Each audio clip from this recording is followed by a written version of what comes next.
Everybody, welcome to Thursday Night Live. It is the 18th. I am fucking wiped. Mostly because I had drill last weekend and I have not really had a day off. When those of you who are parents who have a 3-year-old and those of you who have side businesses and other gigs other than your main gig will know. So I just haven't had some time off. But I'm here. I'm here and I'm excited to be here. So this week we had, let's see. So we had a couple of things. Since I had drill, Nate covered down for us. He did a Is It Fascist episode with his wife. And they were speaking. What movie did they cover? Fuck. I should have probably looked that up beforehand. But also Nate did an interview with Joe Glenton. Follow him on Twitter, joejglenton.com, at joejglenton. He's British military and also a leftist, and the two of them talked about a lot of different things when it comes to activism and how fucked up the right wing in the military is and everything. And I actually got into it today with somebody because F.P. Wellman posted an article about why is it so hard for the military to root out racism. Dead presidents, that's what Nate and Cynthia talked about. And for me, I was like, well, it's because it's, fairly acceptable. And somebody took offense to that because, he said that he kicked the guy out because the guy went out and got a skinhead tattoo. And, it's like, well, that's fine. That's great. I'm glad that you kicked that person out. But, there was a period of time before he decided to get so fucking bold to get a skinhead tattoo. So, that's not the best metric to go by. And then there was a whole fight back and forth about that where people were yelling at each other. But, for me, in the interim here, it's very obvious that the military has a problem with racism, and it really doesn't feel like it's going to do anything about it. Because, they kicked Spencer Rapone out, not because he was a communist. Spencer Rapone did not get kicked out because he wore a Che Guevara. At worst, he'd get pinged on, 670-1 on that, which is Army regulation for the wear of the uniform. They kicked him out because they went through his tweets, and they found out that he was bashing officers, which, fucking heaven forbid, please, for the love of God, in the military, don't go through my tweets and see what I say directly to other officers, mostly captains and below, because they're not real people, so it doesn't matter.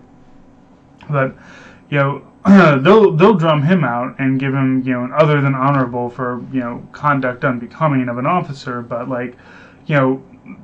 a dude that sits around and talks about how he wants to kill Hajis, or a guy who has Confederate flags behind him or whatever, those guys are just kind of seen as they're just on the right side, they're on the right politically, and it's nobody's we need to treat those people as what they are, which is fucking 2 steps away from full-on nationalism. And I don't believe that most of them are going to get there. I don't believe that every I'm not going to say that I don't believe that every person with the Confederate flag isn't a racist. They probably are in some way or another. But I don't think that they're going to be, strapping up with armor and guns at a protest. And, they'll do the normal, quiet, white suburban racism where you get, irritated that protesters would dare inconvenience you. You should just protest quietly where I can't see you, and then, thumbs up to the First Amendment. Those are the kinds of people, that you're normally looking at. So, I don't believe that they're all gonna, lockstep into it. God knows I said disparaging things about the local nationals when I was there, and I'm better now, from that. But not everybody is. I remember hearing plenty of soldiers talk about how excited they were about Donald Trump releasing the gloves and letting them go and kill people. I don't understand that mentality, especially, we're talking last year. Wars that for most of these people started before they were even in the military and will be going on long after they're gone. And just not really seeing things beyond beyond, I guess, the tip of their nose. So it's I would love to believe that we're supposed to be rooting this stuff out, and we're supposed to be doing that. As leaders in the military, that's what you're supposed to do. The problem is, though, is that a lot of times the leaders probably kind of agree with what's going on, or they don't see a problem with a Confederate flag, or fucking stars and bars tattoos, or whatever. It's not until it becomes, they did a thing where they were on, they got a tattoo. Like, for every dipshit that goes out and gets the tattoo, you've got probably 10 or 15 or 20 dipshits who are just like, yeah, I agree with that guy, but I'm not going to go get the tattoo. And what the fuck do you do about that, I've heard arguments that, like, if we had a compulsory service, that this wouldn't be happening as much, which I kind of understand that argument. Like, after going back and forth the argument with a lot of different people, I see that. I don't support national service. I don't support compulsory or anything like that, because I don't trust the government today to be able to do that, and it not be something that either A, fuels the war machine, or B, is some way to get cheap labor for a rich person. What's going to end up happening is, like, we're going to close down a bunch of prisons and get people back out and into the workforce, but they're going to find they got to find some other way to get fucking cheap labor, and maybe they'll do it through some sort of compulsory service. And like I said, I just don't trust it. I don't trust our government to do this without without fucking it up, or without it being something that is, one, required, whether or not you say it's required or not, and two, something that becomes something that is exploitable. So that's where I stand on it. I'm for it, but not in the way. I don't see it being working in that. So earlier today, I am going to go ahead. I said that I was going to be talking about Star Wars on this live as well. Let me fucking tell you people something about this Rise of Skywalker. I don't know if y'all watched the last 11 movies. And I'm including the Christmas special in that for those of you doing the math. But there's a pattern here. It's about the Skywalker family. Always has been. Now I know Ben Solo is Kylo Ren. Maybe it's about him. Maybe Rey is gets to stay the pauper's daughter who just happens to randomly be really good at the Force. I don't know, but, like, honestly, if you were going to be surprised that they would swerve like this, I don't know what to tell you about Disney movies or Star Wars movies. Like, once upon a time, we were all excited about Luke Skywalker just being a whiny little bitch, wanting to go to Tashi Station, and then what happens? Ooh, he's Darth Vader's son. We all ate that shit up, alright? So, look, we have Twitter now, and it ruins everything. It ruins all this shit. I'm not gonna say I won't, because I bet there's somebody who's like, it would be better if Darth Vader wasn't Luke Skywalker's dad. We could do so much more with that, and we could still have the story and whatnot. I'm sorry, it's light versus dark. So get the fuck over yourselves. It's probably gonna end up happening one way or the other. Okay, so my book club here. All right, we're at about 10 minutes here. Mary Poppins makes a cameo. Mary Poppins this was a good Mary Poppins. I was surprised how good it was.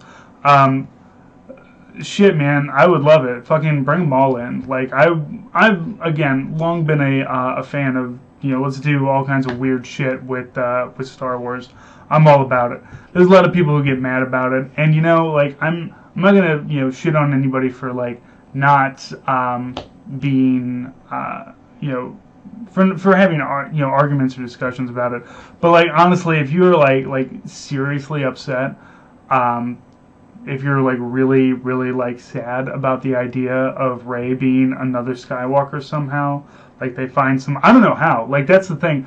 I don't know how canonically they can do that. How they can make her another Skywalker, unless it's just like, oh, by the way, Luke had a kid, which I think would be if they did that, I think that would be a little bit of a stretch. That's why I personally don't think that Rey is a Skywalker.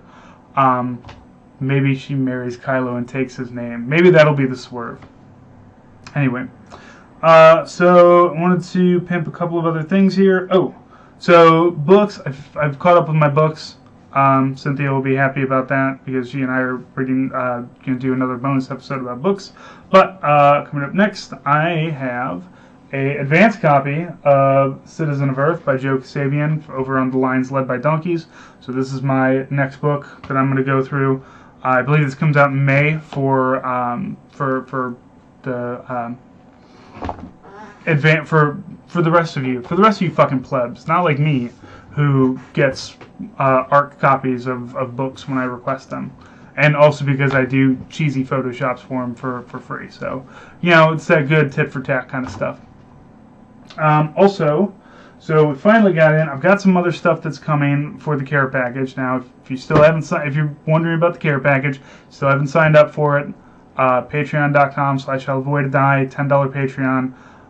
You're gonna get a zine that we're cooking up. And again, anybody out there who wants to write for it, or wants to do art, or wants to do shitty photoshops or whatever. That's probably what most of this is going to be. For those of you on the $5, you're going to get a digital copy of it. But for you $10 ones, you're going to be getting that. And then I have these fancy schmancy little a rock or something. These are fridge magnets. So you can use this to hold up anything on your fridge that you need to chemically reheat in the field. So everybody's going to be getting one of these. I'm going to have the patches. I haven't gotten those patches yet, but I have ordered them, so I'm going to be getting like 150 of them. So the patches and these magnets, probably, more than likely on the website, we'll be selling a bunch of these, like, just like after it goes out to everybody, like after my care packages get sent out.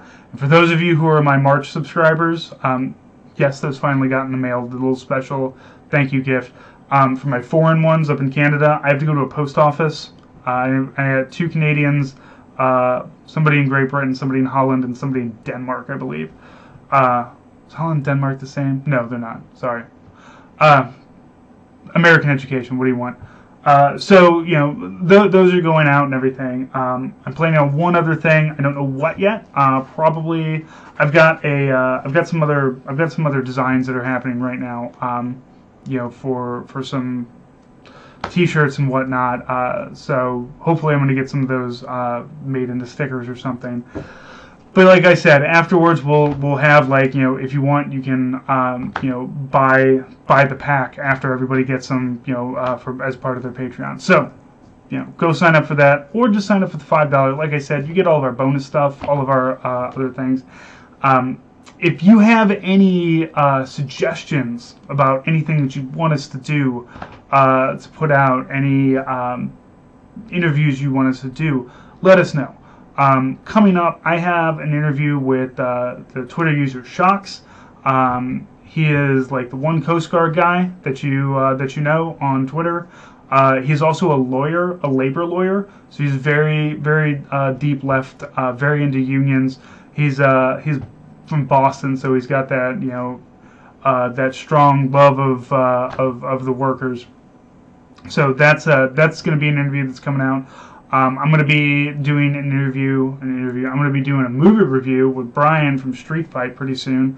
We're going to be talking about Triple Frontier, that new action-packed Netflix war-humping movie, which seems to have a decent cast. So I'm kind of excited about it, but just I'm excited to see what all 3 frontiers we're talking about are. Like, is it Iraq, Afghanistan, and Venezuela, Syria? I don't know. It's a mystery to me still. I'm going to be doing another episode with Brock Wilbur pretty soon as well. We're going to be talking about Psychonauts. That's really just going to be 2 dudes who love a game, just talking about, hey, remember in this one game when when the meat circus happened. That was cool. And just, cultural effects for that on us as well. Not really going to be a fascist one way or the other thing. Go on Trillbillies. Trillbillies, hit me up. I have, they got some good stuff. You should. There are so many like other good lefty podcasts out there now. Like, I'm so glad to be like a part of a bunch of a bunch of people doing a lot of different things that all have a different slice of what they're doing. Like, Nate and I, and as well as the Eyes Left, Spencer Rapone, doing kind of military leftism. And Eyes Left is a much deeper dive into stuff. You got Lions Led by Donkeys, which isn't super political, but it is a fun history podcast. And Joe is very lefty.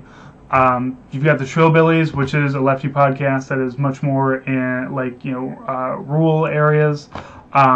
You've got Trash Future, which is lefties, but most of them are British. Nate's on that show as well. So there's a lot of really great lefty podcasts. Like, started with Street Fight, and then which birthed Chapo, and then a lot of the rest of us kind of just like, I have things to say too, but I want to say them about X, Y, and Z. So like, it's really exciting. Like, I know that the right holds still holds fast to everything. YouTube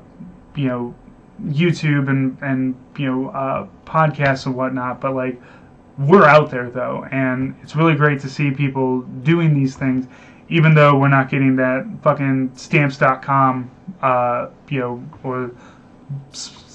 box of socks or whatever the fuck, whoever gives those people money, I don't get that. I get it from you guys, Patreon, and that's how I kind of like doing it. I like holding out a cup and saying, I'm doing this. And I'm doing this mostly, for free. Obviously, we have our free weekly show, but if you want more, we have more, and we just ask for a couple bucks. And the more that we want to do, the more that we're able to do, the more, that we can do these things. Like, I mean, doing this gave Nate the ability to quit the job he hated and go start a production company in another country. I'm not quite there. Doing this helps me pay off a shitload of debt. So that's what it is for me. But also it gives me the means to give money to other places. I posted today on Twitter, there's a GoFundMe for Stop and Shop, people who are striking for Stop and Shop. Billionaires will fucking show up and fix Notre Dame, but billionaires ain't gonna show up and buy pizza and donuts for striking workers. That's where it's going to come down to. So that shit's kind of up to us. And that's what the whole, communism is not, some weird hammer and sickle Soviet nonsense. It's community. It's communalism.